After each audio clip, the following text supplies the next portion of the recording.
Salut à toutes et à tous, vous regardez l'œil de Moumou sur le média, vous le savez, qui grandit, qui innove avec une deuxième chaîne YouTube, le Média 24/7, à laquelle je vous invite d'ailleurs à vous abonner si ce n'est fait. Une proposition plus axée sur l'actualité quotidienne avec également de nouveaux programmes, notamment la contre-matinale diffusée tous les matins du lundi au vendredi à 8h sur le Média 24/7. Retrouvez également le journal des luttes du lundi au vendredi à 13h.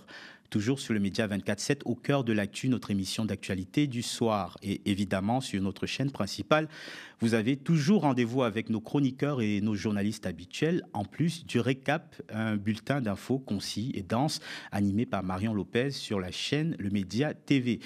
Voilà, on passe tout de suite à ce nouveau numéro de l'œil de Moumou.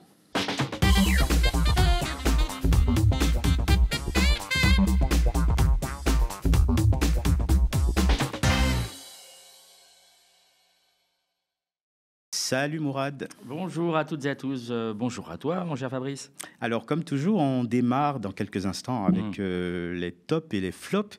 Mais avant cela, tu vas nous faire un petit préambule et je me trompe peut-être, mais tu m'as l'air un petit peu fatigué, mais tout de même heureux. Ah, c'est un mélange des deux, exactement. Je reviens, comme vous pouvez peut-être le voir, du Chaudron. C'est écrit ici, comme sur le port Salut. C'est écrit dessus. Oui, je reviens du Chaudron, je reviens de Saint-Étienne, donc de la Terre Sainte ou de la Terre Saintée, on l'appelle comme on veut. L'endroit le Chaudron, pour les gens qui ne sont pas fans de foot, c'est le stade de l'AS Saint-Étienne. Absolument. Donc c'est pour les fidèles, les très nombreux et très nombreuses fidèles. Vous aurez noté un certain attachement à Saint-Étienne, à l'équipe des Verts, l'équipe historique des Verts, et donc évidemment, il y avait le derby. Donc le derby, c'est la guéguerre entre Lyon et Saint-Étienne que nous avons fièrement gagné. Donc voilà, donc je faisais un coucou à tous les supporters de Saint-Étienne. Ils sont très nombreux et d'ailleurs, ils m'ont accueilli sur place. On en reparlera juste au moment du coup de cœur. Mais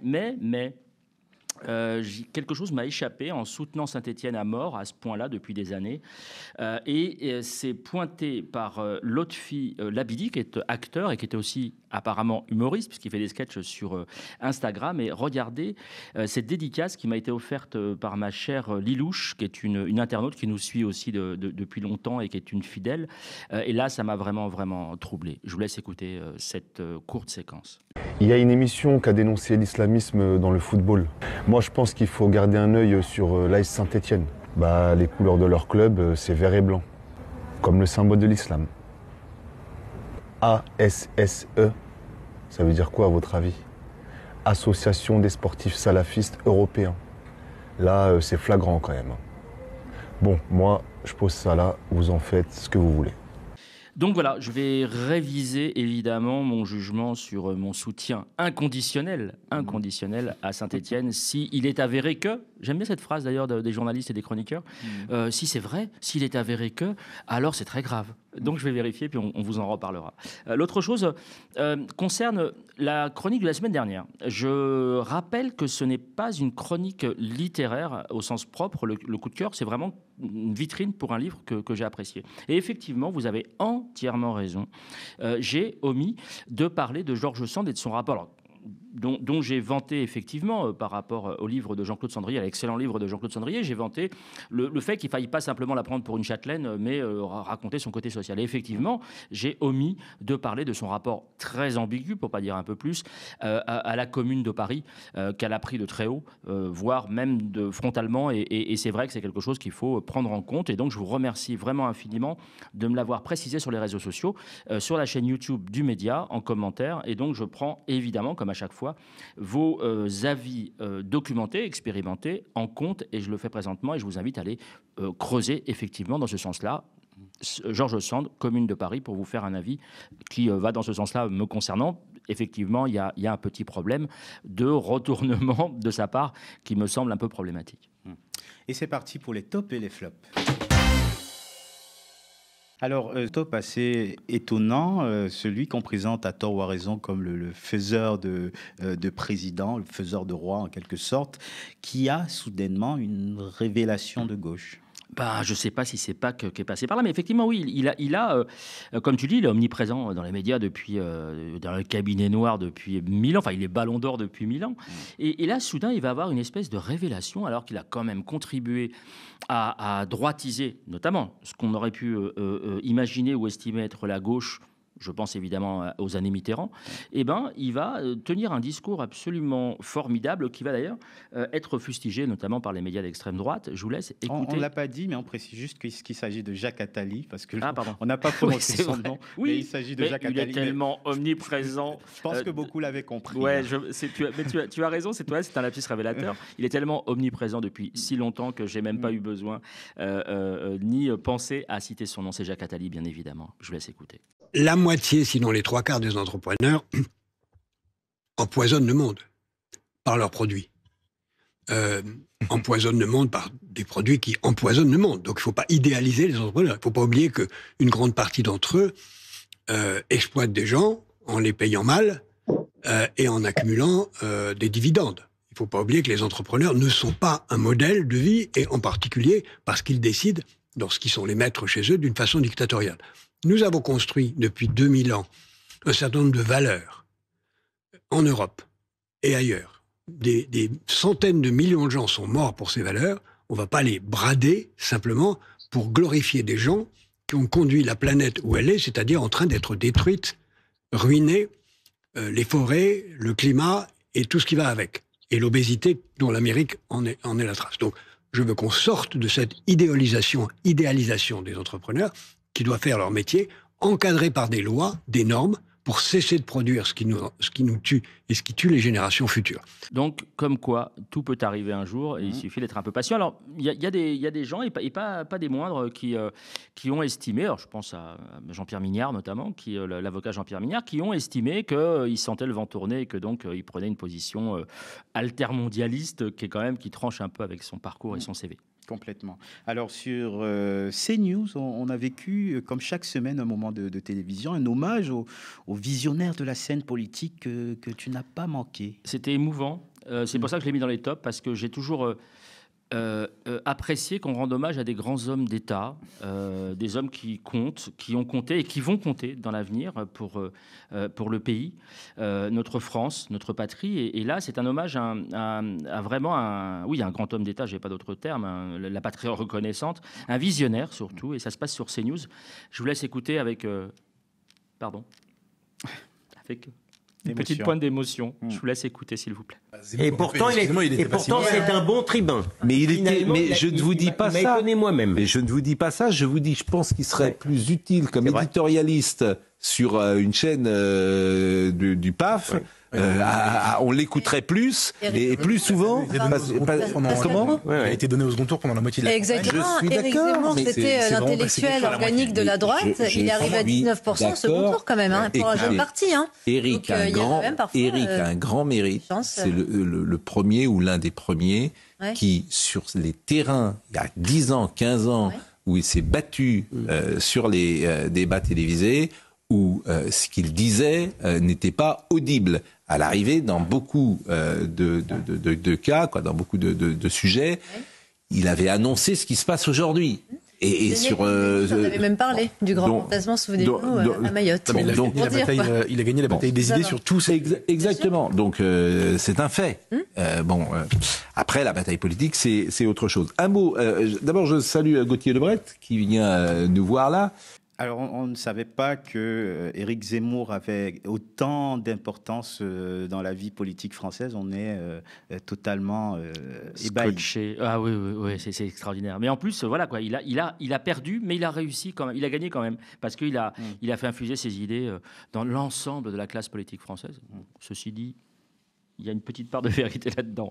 Mais ils sont tellement complètement à genoux, les yeux écarquillés devant lui, que ça... Il faut se baisser un petit peu, mais que ça en devient un peu gênant quand même. Alors, Moumou, un top paradoxal à présent, toujours sur la chaîne de Bolloré, avec une séquence qui nous montre quand même que le culot n'a pas de limite sur cette chaîne.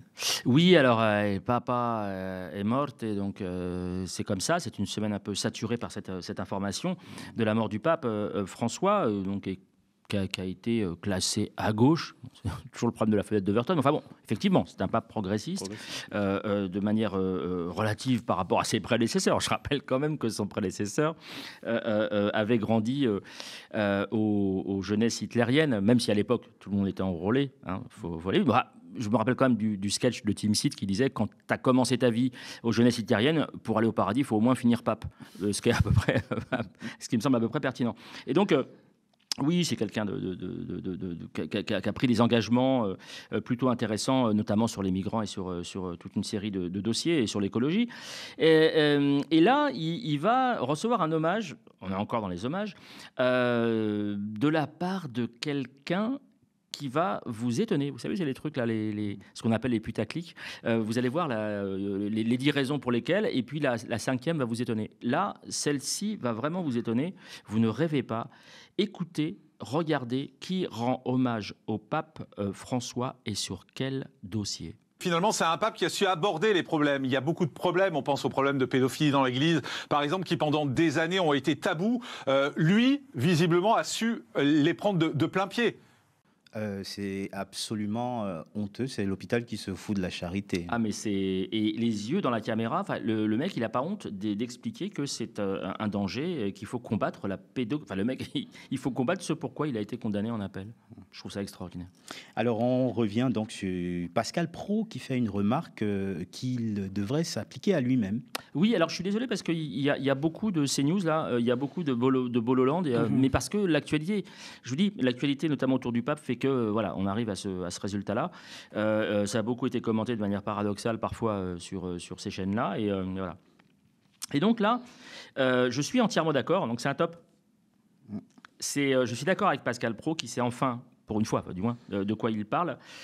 Écoutez-le expliquer comment les chaînes d'information, notamment en continu, sont saturées par des experts en carton qu'on dénonce quand même depuis 1 an et demi ici à minima, et chez nos confrères et nos consoeurs. Je vous laisse écouter, c'est magnifique. Il souligne les obstacles politiques, les difficultés administratives à travailler en France, à faire du business. Ces prises de parole sont salutaires dans un espace médiatique saturé par des experts économiques sans expérience, qui jamais n'ont piloté quoi que ce soit, mais qui théorisent sur les plateaux de télévision ce qu'il faut faire. Je pense à Sandrine Rousseau, qui parle économie et plus gravement qui a enseigné cette matière à l'université de Lille. Donc mon cher Pascal, il suffit simplement de se l'appliquer et d'inviter des vrais experts. Nous avons ici, aux médias, la liste de vrais experts, notamment économiques. Ils sont régulièrement sur ce plateau. Totalement. Et un top paradoxal, cette fois-ci encore, sur ce pseudo-média dont on a parlé ici la semaine dernière, Frontières. Alors, lui, il est absolument génial. Il se retrouve un peu partout, d'ailleurs, hein. Mais il est absolument génial. Il s'appelle Garen Schnorokian. Je ne le connaissais pas du tout. Et là, il débarque, on le voit un peu partout. Et il va expliquer, en répondant à Jean-Michel Apathy, qui avait critiqué, vous savez, Sterrin, le fameux milliardaire qui finance toutes ces... Voilà, d'extrême droite, qui finance ce projet de société, de renversement de la gauche, du centre, et pour avoir un projet d'extrême droite. Et il va répondre, ouvrez les guillemets, même en payant ses impôts en Belgique, puisque c'est un exilé fiscal, Sterrin a plus financé l'État communiste français, l'État communiste français. Vous voyez le niveau d'Overton, grâce aux emplois qu'il a créés ici et que vous ne ferez jamais en 1000 ans. Bah, évidemment qu'il ne le fera pas en 1000 ans. D'abord, ce n'est pas le taf de Jean-Michel Apathy, mais parler d'État communiste français, je trouve ça absolument extraordinaire. Mais il n'y a pas que ça. Ce brave garçon, ce brave Garen, alors je ne sais pas pareil, hein, je ne sais pas exactement d'où il vient. Alors, on pourrait me dire, va chercher, c'est ce que je vais faire.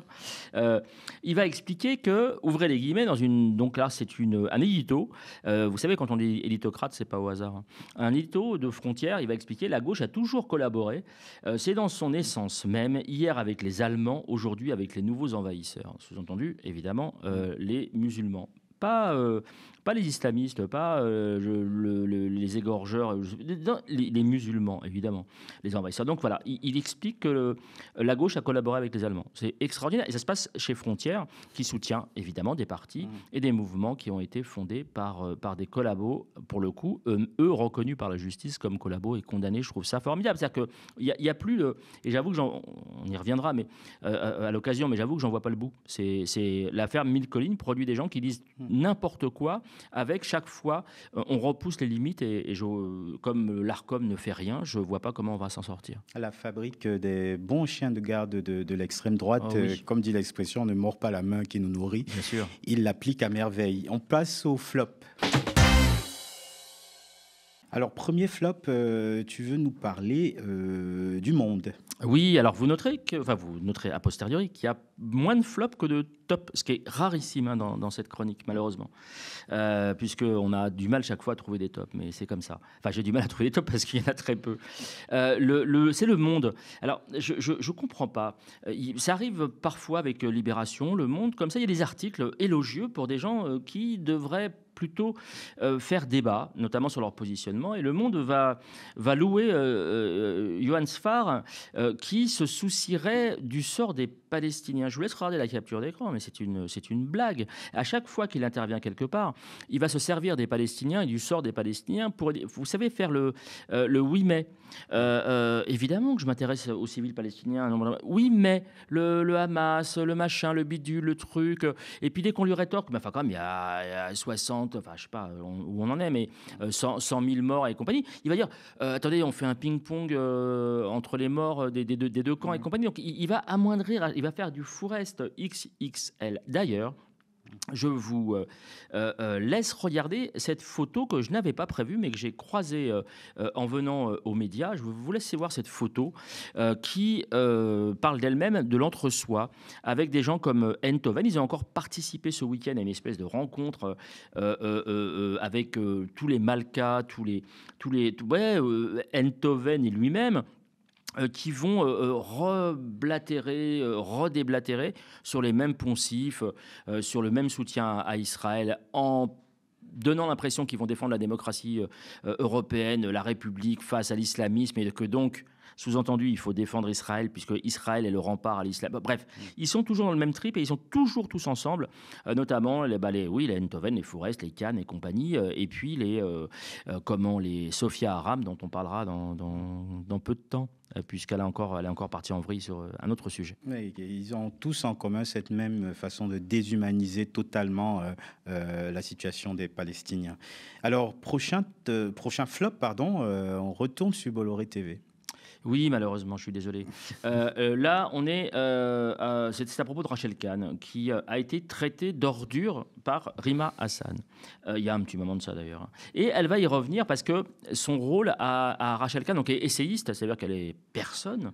Essayiste, ça veut rien dire. Vous savez, on a déjà parlé ici. Essayiste, ça veut dire qu'elle a écrit peut-être un bouquin. Oui, elle a écrit des bouquins, mais elle a écrit des bouquins qui font pas des références intellectuelles ou scientifiques, mais qui va s'exprimer sur tout et n'importe quoi. Et là, en l'occurrence, elle va expliquer pourquoi Rima Hassan l'a traitée d'ordure et expliquer à quel point elle est victime et qu'elle est victime à vie, sachant que son bouquin, je crois, Racisé, un peu comme Tristan Banon, expliquait qu'elles ne veulent justement pas être des victimes à vie, alors qu'en fait, elles en jouent de manière extraordinaire. Je vous laisse écouter, je vous explique pourquoi je vous montre cet extrait. Attendez, Rachel, pause. Vous-même, elle vous a traité d'ordure, Rima Hassan ? D'ordure, oui. D'ordure ? D'ordure. Et après, vous avez eu un déferlement de haine. Un déferlement de haine, des intimidations, de la disqualification, des ricanements, l'ensemble des messages, etc. Où après, en plus, on vous transforme votre propre récit, parce qu'il faut bien se rendre compte que... C'était suite à quoi ? Qu'est-ce qu'elle vous reprochait ? De défendre Israël. Et de défendre ces jeunes qui vont au front, etc. Oui. De me dire complice du génocide. C'est toujours la même chose. Vous avez eu des menaces après particulières ? Bien sûr. Et c'est pour ça que des menaces de mort ? Des menaces de mort, des menaces de viol, des intimidations de mes enfants. De toute façon, je vais être entendue par la justice dans pas très longtemps. Cet extrait, tout simplement, et cet argumentaire est totalement faux. C'est-à-dire que Rima Hassan a simplement, et on en a parlé ici il y a plusieurs mois, elle a simplement réagi à cette photo qui elle-même réagissait, donc cette photo postée par Rachel Kahn, qui réagissait elle-même, cette photo, à une vidéo absolument dégueulasse de Julien Baloul, le propagandiste et ancien responsable de la propagande de l'armée israélienne, et elle va dire « Ah, c'est rigolo, regardez sur la plage, là, il y en a un qui fait des pompes, il prépare son corps pour l'été. » C'est le terme en français correct qui est employé par Rachel Kahn. Et donc, oui, évidemment, qu'on puisse employer le mot ordure dans le sens où c'est ordurier en plein génocide, en pleine famine, de montrer une plage en rigolant avec un propagandiste pro-génocidaire. Je trouve ça, ça va quoi. Ça me semble mesuré et rentré. Vous savez, il y a une règle dans le débat public, et notamment judiciaire, et je pense à la 17e chambre correctionnelle, c'est celle qui traite, vous savez, des affaires de diffamation et de droit de la presse, où dans un débat un peu animé, quand on ose faire ce que fait Rachel Kahn, cette menteuse, cette mythomane qui a été pointée par notamment le CDJM, le Conseil de déontologie journalistique, dont on a prouvé les mensonges ici à plusieurs reprises, ouais, ça me dérange pas trop, ça fait partie du débat, c'est un peu vif, mais c'est comme ça. Mais en tout cas, là, factuellement, elle a menti. Ce n'était pas du tout parce qu'elle défendait les valeureux soldats israéliens génocidaires qui partaient au front qu'elle a été traitée d'ordure par Rima Hassan, mais bien parce qu'elle a sorti une ordurerie. Merci Mourad. On poursuit avec la rubrique Au microscope, le sujet d'analyse de cette émission. Au rythme où les journalistes sont tués à Gaza, il n'y aura bientôt plus personne pour vous informer. Cette déclaration n'est pas formellement de moi, mais d'Anne Bokandé, la directrice de Reporters sans frontières, qui s'offusquait déjà en septembre de l'année dernière, de la situation des journalistes dans le territoire palestinien. Aujourd'hui, ce sont plus de 200 journalistes qui ont péri à Gaza depuis le 7 octobre 2023, tués en majorité par les bombardements israéliens. Une hécatombe qui montre, s'il fallait le prouver encore, le peu de considération qu'a Benyamin Netanyahou pour la liberté d'informer, informer en toute sécurité, informer sur ces massacres à Gaza, dont officiellement plus de 50 000 Palestiniens ont été victimes. Chiffre très sous-estimé, évidemment. C'est pour dénoncer le sort de nos confrères et consoeurs de Gaza que pas moins de 42 sociétés de journalistes, de l'AFP à Radio France, en passant par France 24, Télérama, Le Monde ou BFM TV, ont pris part la semaine dernière à une action lancée avec les syndicats, également les collectifs comme Reporters solidaires, sous les mots d'ordre « Stop au massacre des journalistes palestiniens, halte à l'impunité des auteurs de ces crimes, ouverture immédiate de ce territoire à la presse internationale ». On en parle tout de suite dans le microscope avec notre invité Frédéric Lebrun du collectif Reporters solidaires. Bonjour Frédéric. Bonjour Fabrice. Alors, est-ce que vous pouvez tout d'abord nous dire ce qu'est ce collectif Reporters solidaires?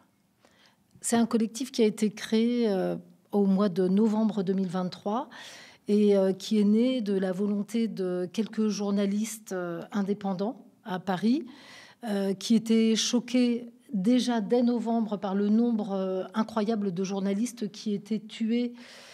Qui avaient été tués, il y en avait déjà une quinzaine, je n'ai pas le chiffre exact en tête, et qui ont décidé non seulement d'alerter là-dessus, mais de demander aussi un cessez-le-feu et de dénoncer le blackout médiatique, parce que dès les premières semaines de l'intervention israélienne à Gaza, il y a eu des coupures d'électricité, d'Internet, qui ont montré que la volonté israélienne, elle était donc déjà, sa volonté génocidaire, elle était bien exprimée, et pour nous, c'était clair. Et par contre, il était clair aussi que les médias en France ne le disaient pas. Mais la volonté de blackout médiatique par Israël était vraiment très claire. Alors, Moumou, tu as peut-être quelques questions d'abord avant qu'on enchaîne. Vas-y. Oui, alors non, je voulais d'abord merci infiniment Frédéric d'avoir accepté notre invitation. Je voudrais juste qu'on recontextualise la raison pour laquelle vous êtes présente sur ce plateau aujourd'hui. C'est parce que la semaine dernière, donc mercredi soir, il y a eu un événement, ce qu'on peut appeler un happening en bon français, sur les marches de l'Opéra Bastille à Paris. Vous en êtes à l'origine, donc ce qu'expliquait Fabrice tout à l'heure. Et puis, ça a réuni effectivement un certain nombre de journalistes d'un certain nombre de rédactions, et ça a été à la fois bien accueilli, à la fois il y a eu des critiques, mais des critiques concernant la profession, pas votre action bien évidemment.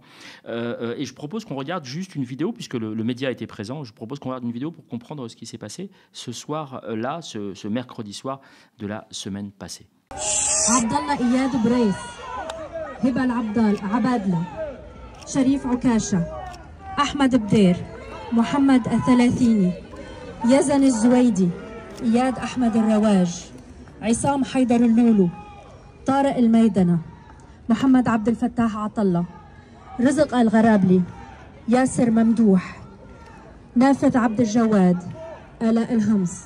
J'aimerais comprendre comment s'est fabriqué cet événement. Est-ce que c'est vous qui en êtes à l'origine? Est-ce qu'il y a eu une mobilisation collective? Enfin, comment ça s'est passé? Oui, il y a eu une mobilisation collective. Alors, je précise quand même que Reporters Solidaires, nous, on est réellement actifs sur le terrain. Quand je dis sur les terrains, c'est dans les manifestations, mais on est aussi à l'origine d'événements de solidarité pour les journalistes de Gaza, donc depuis 18 mois. Mais là, en l'occurrence, ce sont 2 journalistes spécialistes du Moyen-Orient pour qui, je pense qu'à un moment, c'est pas que la coupe était pleine, c'est pour eux, elle était pleine depuis longtemps, mais ils se sont dit que aussi individuellement, ils ne pouvaient pas rester dans une espèce de silence par rapport au blackout médiatique, également en France sur la condition la situation horrible des journalistes de Gaza. Et je crois que la goutte qui a fait déborder le vase pour eux, c'est la mort de 2 journalistes le 8 avril, pardon, c'est pas le 8 avril, Hossam Chabat. C'est plutôt fin mars. C'est donc Hossam Chabat, qui était un journaliste d'Al Jazeera, qui a été visé dans sa voiture. Et c'est un journaliste qu'on connaissait bien, c'est-à-dire qui faisait des lives tout le temps. Et il y a des journalistes qui sont plus ou moins connus sur le terrain.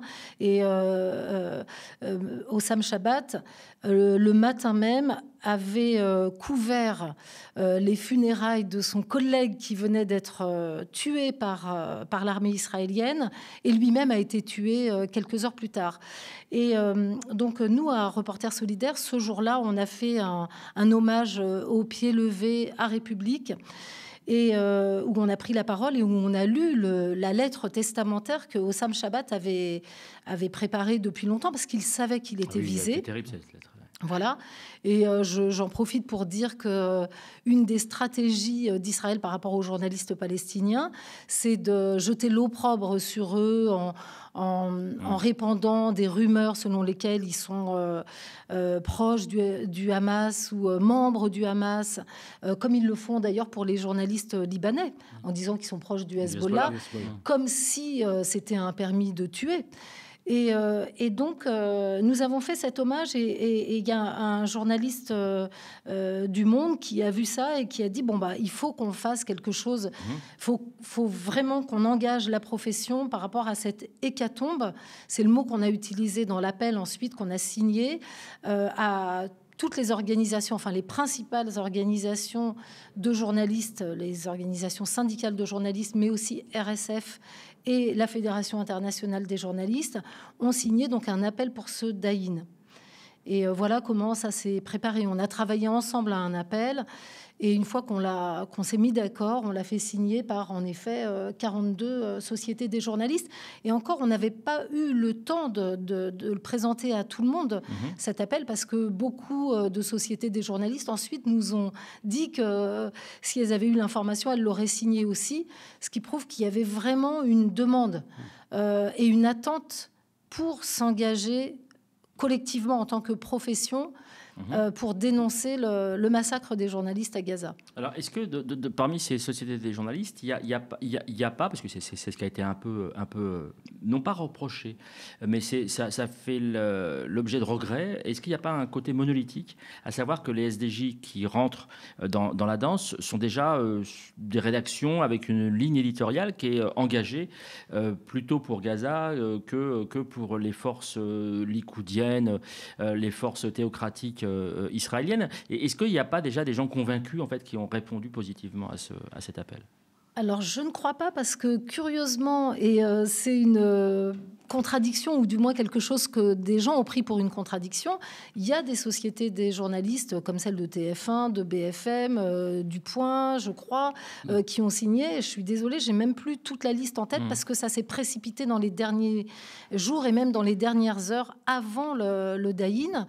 Et donc on pourrait trouver ça finalement contradictoire, qu'on se retrouve en face de médias qui, à longueur de mois, c'est-à-dire depuis 18 mois, contribuent à la déshumanisation des Palestiniens, ne parlent des Palestiniens qu'en termes de chiffres et du bout des lèvres, ne prononcent jamais le mot génocide, alors que maintenant ça c'est acté, c'est-à-dire que c'est démontré par des organisations des droits de l'homme et par le comité spécial de l'ONU pour les droits de l'homme, donc qu'il s'agit d'un génocide. Et donc on a en effet affaire à des médias qui nient le génocide, qui déshumanisent les Palestiniens, qui invitent sur leur plateau les porte-paroles de l'armée israélienne ou même les défenseurs du narratif israélien, enfin des gens qui servent vraiment, qui passent les plats à l'armée israélienne comme ça. Et pourtant, les sociétés des journalistes ont signé. Alors concrètement, juste une dernière question sur ça.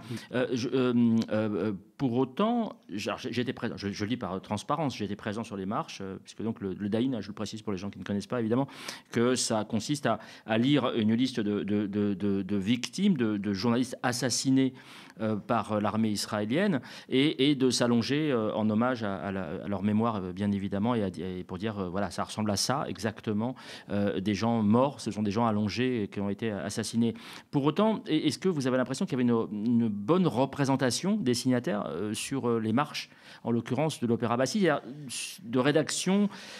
Et j'ai envie aussi de vous poser la question, le corollaire, est-ce que vous séparez la ligne éditoriale d'une rédaction des journalistes qui y sont et qui ont peut-être font partie de la SDJ et qui ont signé l'appel? Est-ce que vous pensez qu'il y avait suffisamment de médias qu'on appelle mainstream, pour aller vite, présents, de journalistes de ces médias présents sur les marches ce mercredi?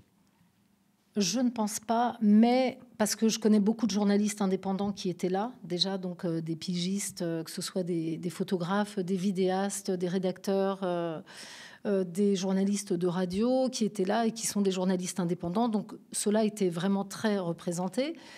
Mais ce que je voudrais dire aussi sur la différence entre société de journalistes et la ligne éditoriale de ces journaux, c'est que ça montre, quand on voit qu'une société des journalistes signe alors que le journal en question ment, ou en tout cas répand de la désinformation, donc ça s'appelle du mensonge, voilà, ou du déni au moins, eh bien ça signifie une seule chose, c'est que les directions de ces rédactions, ce sont elles qui impulsent, qui choisissent, du moins qui décident les sujets qui vont être réalisés par les rédactions.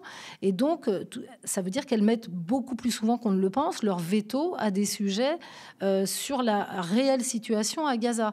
Et moi, j'ai des témoignages de collègues pigistes qui travaillent dans des télés, donc des télés qui justement n'étaient pas là, parce qu'on peut quand même souligner qu'il y avait seulement 2 télévisions françaises qui étaient là pour couvrir ce Daïn, ce qui est lamentable en réalité. Donc il y avait France 24 et TV5 Monde, et à part ça, aucune télé, alors qu'il s'agit quand même de la mort de entre 200 et 250, on parlera du comptage après, mais entre 200 et 250 collègues qui ont été tués par l'armée israélienne, et ces télés ne se déplacent pas pour couvrir cet événement, donc c'est proprement scandaleux. Mais donc le témoignage dont je voulais parler de certains collègues qui disent on sait que quand on utilise un certain vocabulaire, même en conférence de rédaction, on est étiqueté comme pro-Gazaoui, pro-Hamas, pro-ceci. Et du coup, on ne nous confie même plus de certains sujets. Et on risque notre place. Est-ce que cette situation ne montre pas justement la relativité du poids des sociétés du journaliste dans les rédactions? On parlait du cas de BFM TV. BFM, qui est félicité quand même par le porte-parole de l'armée israélienne il y a quelques mois pour son traitement des massacres à Gaza. Quand on est journaliste à BFM et qu'on essaye de faire un traitement objectif de ce qui se passe, comment on peut aller contre cette ligne éditoriale qui peut nous être imposée?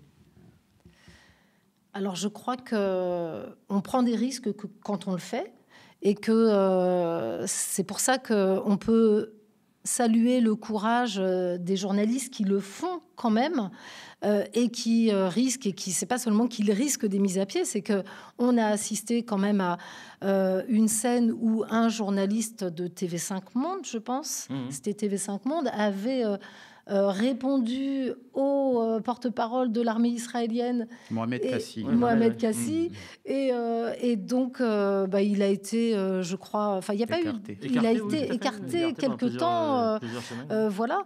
Et puis il y a d'autres situations comme ça, comme le journaliste ou la journaliste, on ne saura jamais, son nom n'a pas fuité, qui avait, quand il y a eu les échanges d'otages, d'otages israéliens et d'otages palestiniens, parce que moi, personnellement, j'engage pas tout Reporters solidaires là-dessus, on n'est pas tous d'accord là-dessus, mais on peut considérer que les milliers de prisonniers palestiniens qui sont dans les prisons israéliennes absolument sans procès, qui ont été arrêtés sans aucune raison, qui n'ont pas droit à des avocats. Parfois des enfants, d'ailleurs. Et parfois des enfants, il y a des mineurs, des femmes, des hommes qui sont arrêtés comme ça. Que sont-ils sinon des otages, puisque on conditionne leur libération au fait que désormais ils se taisent, au fait que désormais on ne les voit pas dans des manifestations, au fait que désormais les membres de leur famille non plus n'interviennent pas sur un plan politique en Cisjordanie, notamment. Donc, ou à Jérusalem.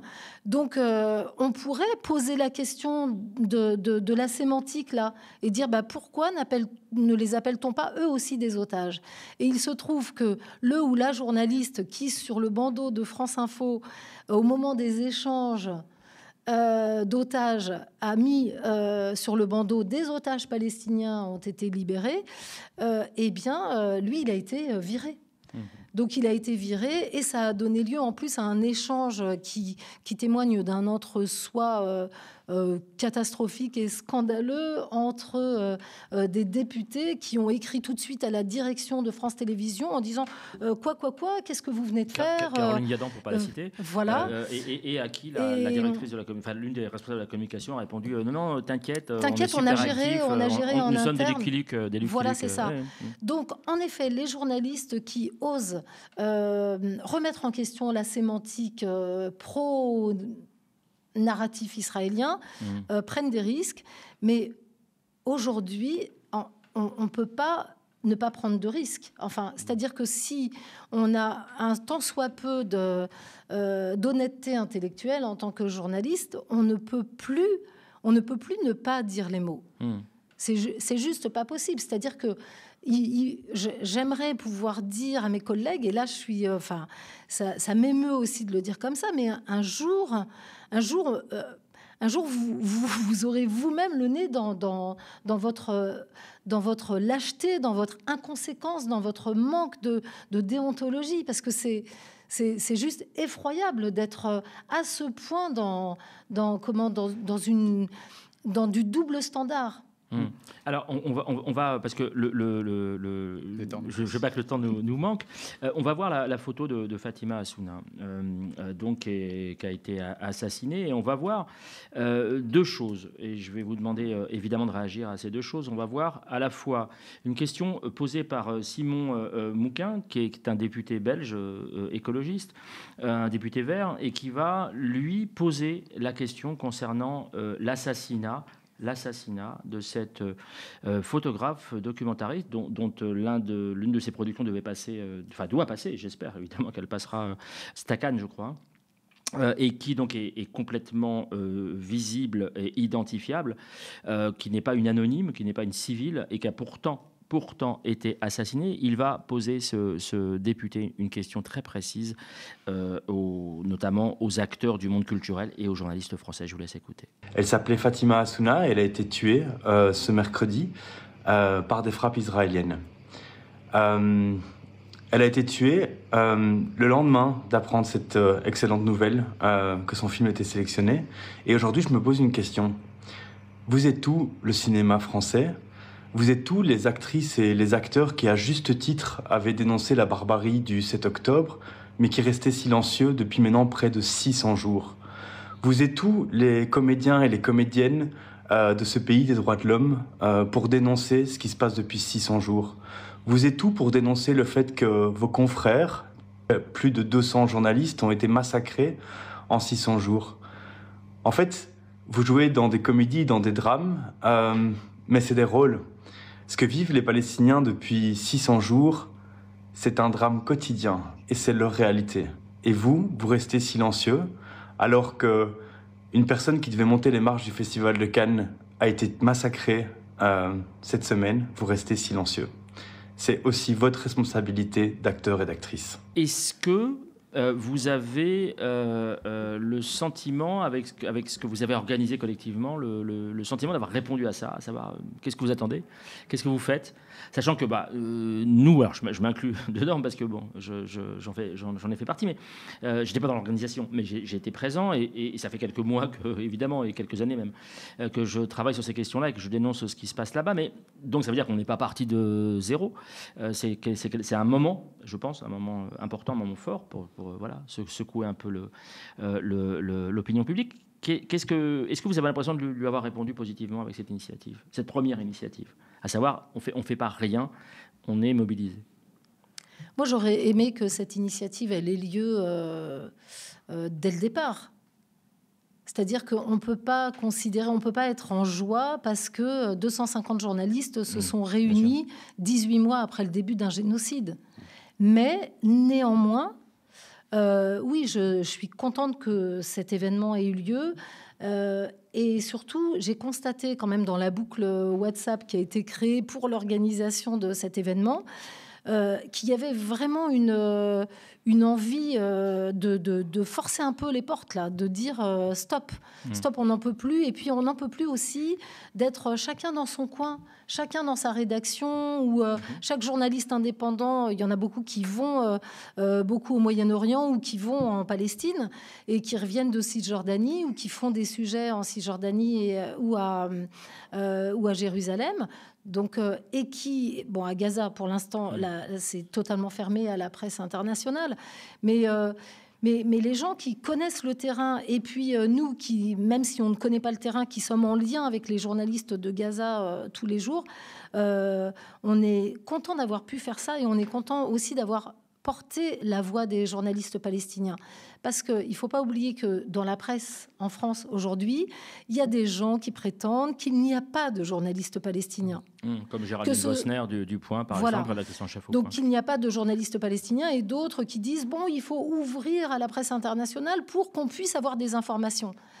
Non, on a des informations. Qui veut avoir des informations sur ce qui se passe à Gaza se connecte avec le travail des journalistes de Gaza et on a absolument plein d'informations. Et ce que j'ai vraiment apprécié, c'est qu'il y a en particulier un journaliste francophone qui s'appelle Rami Abou-Jamous, qui écrit régulièrement ses chroniques, un journal de bord de Gaza chez un de vos confrères, qui est Orient 21, et qui avait envoyé une pastille sonore, un enregistrement pour cet événement. Et je voulais quand même lire un extrait de ce qu'il a dit, parce que il a cité au tout début les résistants, les journalistes français qui étaient résistants et qui trouvaient la moindre possibilité pour écrire, pour diffuser leurs paroles. Et il dit, ces journalistes-là, ils ont le fait de... les journalistes de Gaza aujourd'hui, ils existent. Ils font exister une presse face à l'occupation, et ça déjà c'est résister, c'est de la résistance. Et donc je redis ce mot résistance parce que il y a quelques jours il y a eu une émission sur France Culture sur tous les visages de la résistance ukrainienne, et quand il s'agit de Gaza et de la Palestine, le mot résistance c'est un mot tabou, c'est un gros mot. Alors qu'il est vanté et mis en avant quand il s'agit de l'Ukraine. Et là c'est un gros mot. Mais on parle d'un peuple qui est en train de succomber à un génocide qui est commis par une armée qui l'occupe, qui occupe sa terre. Donc il y a un droit à la résistance. Et ces journalistes-là, ils font partie de cette résistance en écrivant ce qui se passe à Gaza, en continuant de dire tout ce qui se passe à Gaza. Une donnée qui retranscrit le lourd tribut qu'ils payent Le site là-bas, si j'y suis, nous informe, nous dit que les 200 journalistes tués à Gaza, rapportés à la population française, seraient l'équivalent de 7000 journalistes tués en France, nous dit là-bas.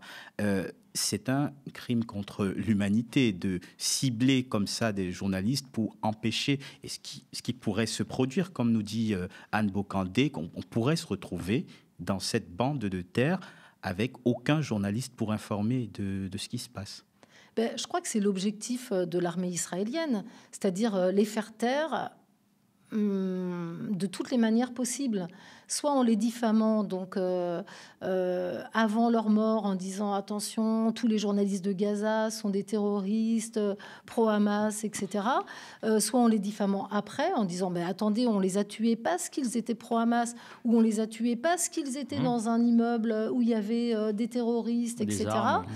Je pense que pour Fatima Assouna, qui a été tuée le matin de ce Daïn, donc le 16 avril, s'il n'y avait pas eu ce documentaire que venait de terminer la réalisatrice franco-iranienne Sepideh Farsi, avec Fatima Assouna, ce documentaire où on voit comment vivait cette jeune femme et l'amour de la vie qu'elle avait, l'armée israélienne en aurait certainement dépeint un tableau très différent. Alors justement, je propose de terminer cet entretien par exactement ce qui valide ce que vous dites, Frédéric, à savoir les propos d'Alexandra Schwarzbrod, ma consoeur de Libération, qui expliquait sur le plateau de France 5 justement exactement ce que vous dites, à savoir que alors je rappelle qu'elle a été tuée avec ses proches, ne les oublions pas non plus, avec l'ensemble de ses proches, que s'il n'y avait pas eu le côté médiatique, voilà ce qui serait passé. Je vous laisse écouter. Moi, il y a quelque chose qui m'a mis très en colère, depuis 2 jours. Hier, une photographe palestinienne a été tuée avec toute sa famille. Elle avait 25 ans. Elle participait, c'était elle qui avait envoyé des images, il y a un film qui devait être diffusé à Cannes. Et qui sera présenté à Cannes. Pourquoi? C'est pas parce qu'elle est photographe que c'est scandaleux. C'est que si cette femme de 25 ans, qui a été tuée hier dans une frappe avec toute sa famille, avec une grande partie de sa famille, n'avait pas été connue à l'extérieur, peut-être que l'armée israélienne aurait dit qu'elle avait tué hier, dans une frappe, des terroristes du Hamas. C'est comme ça que tous les jours, les cibles civiles sont présentées. Aujourd'hui, 34 morts sous des tentes, 34 Palestiniens tués, dont de nombreux enfants sous des tentes. Sans doute l'armée israélienne dira qu'elle a éliminé des terroristes. Si vous voulez, tous les jours, des Palestiniens, des civils, des femmes, des enfants sont tués. Ils ne peuvent pas bouger. J'entendais dans votre reportage le ministre de la Défense dire nous poussons à l'émigration des Palestiniens. Au déplacement volontaire. Voilà, immigration volontaire. Mais où?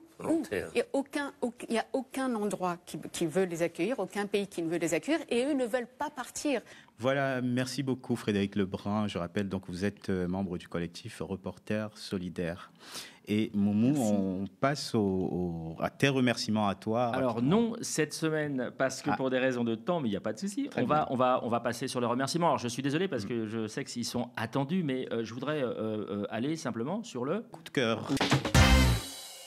Donc mon coup de cœur va aller, comme on le disait au début, je reviens de Saint-Étienne et j'ai rencontré des personnes absolument extraordinaires. Ça s'appelle l'Ours qui brasse, donc c'est une brasserie, une vraie brasserie, un établissement de Saint-Étienne. On va voir la photo de tous ces gens extraordinaires et qui livrent donc de manière assez régulière à la brigade de solidarité populaire de Saint-Étienne, donc dans la Loire, qui est un collectif hébergé par Intercosmos et qui vient en aide, donc les militants de ce groupe viennent en aide aux étudiants précaires. Et ça a été créé par des militants des jeunesses communistes, des Antifa et des Green Angels, qui sont des supporters progressistes de Saint-Étienne, de l'équipe de Saint-Étienne. Et donc c'est Benjamin, donc de ce brasseur, je le redis, qui met à disposition cette brigade qui va récolter tous les fonds et qui va faire qu'en une soirée, il va y avoir 3 mois de distribution alimentaire grâce à cette recette et grâce à un karaoké. Et on va voir à quoi ressemble in fine ce karaoké. C'est un tout petit peu progressiste, je vous laisse écouter.